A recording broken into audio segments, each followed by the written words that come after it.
Hello, scholars. It is Wednesday, May the 6th. Today we are in week 3 of quarter 4. You should have done Monday's lesson before you do this lesson. And I asked you to just not even worry about anything before Monday. So if you have a bunch of late work before Monday, just don't worry about it.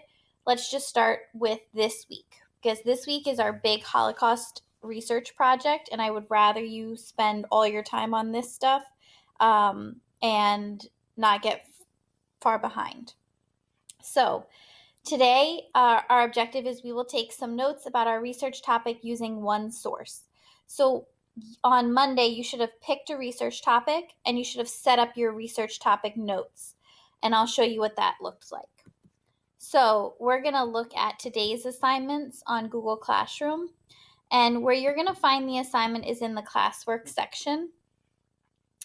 And when you go to the classwork section, you're going to see where it says quarter 4, week 3.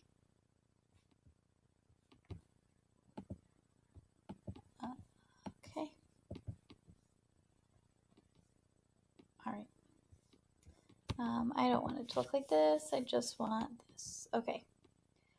So, and in quarter 4, week 3, there are 3 different assignments as of today. The first one is the assignment that you're turning in where you're taking all your notes. This was the assignment from Monday.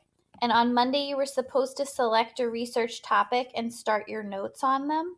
So if you didn't do this, go back and do this, and then come back to this video and do this assignment.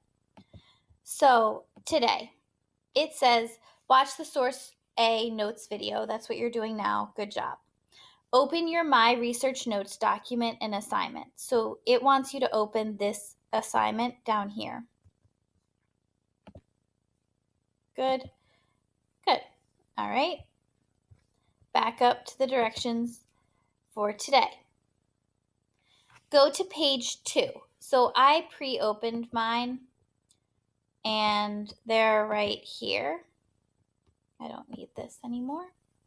And it's telling me here, I did this on Monday. I filled in my name, I filled in my topic, and I filled in my websites. So I'm going to page 2. Here's page 2. Oops, this is not the right class.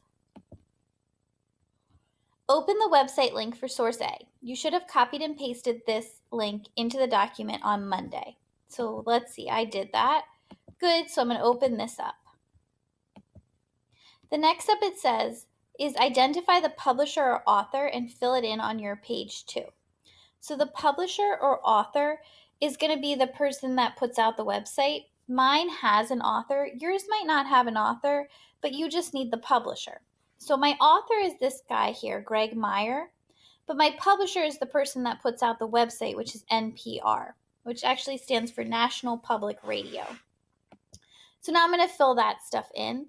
And it says insert source publisher, and here I'm going to put Greg Meyer was the author and NPR was the publisher. Done. The next step 6, says for me to read source A. I did that before I made this video just to save some time. So I read the entire document. I read this whole thing. And actually, because it's a radio, I was able to listen to it, but I listened to it and I followed along reading. Okay. Step 7 says that I should take some notes on the My Research Notes document. So I'm going to take some notes here about what I read here. So when I was reading, I noticed that Virginia Hall, who is my topic, was a very important spy, but not many people have heard of her. So I'm actually going to take some notes on that. Virginia Hall was an American spy during World War II, but not many people have heard of her. And those notes are actually in my own words.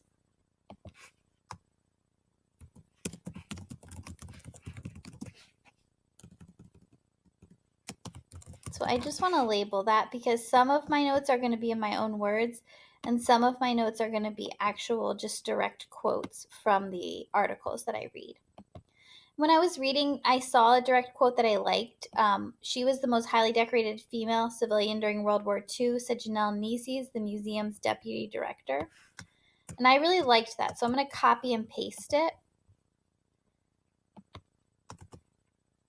But I can't, it's not in my own words, so I need to make sure that I put that it's a quote from the article. And then I also know that because it's a quote within a quote, this is like what we talked about when we were still together in class, where I need that special second quotation mark. And that would go there. And then I need this. And I should probably put in here that it was the CIA's museum. Because when I cite things that are quotes, I'm going to cite them different than things that are in my own words. It also says to make all my facts from this blue, so I'm just going to also just make this blue. So now I'm going to continue to read, and I'm going to continue to add notes, because in the directions it tells me that I should have at least 10 to 12 notes or quotes total, and then I can turn in my work. So let me just do a little bit of magic. Give me no seconds. So when I'm finished with my notes for today, they should probably look something like this. And this is like that was my before and this is my after. So I should have a bunch of notes for this source that are, oops, I clicked on the wrong document. So here's what my document looks like when I am totally done. It's the same source and the website, and then I just have tons of notes. And I labeled which ones were in my own words and which ones were quotes from the article. And it goes on to like 2 pages. So that's what your work should look like when it is done. If you have any questions, our office hours are from 12 to 2 today, but you can email us at any time. And then there's a live video office hour tomorrow at 1:30.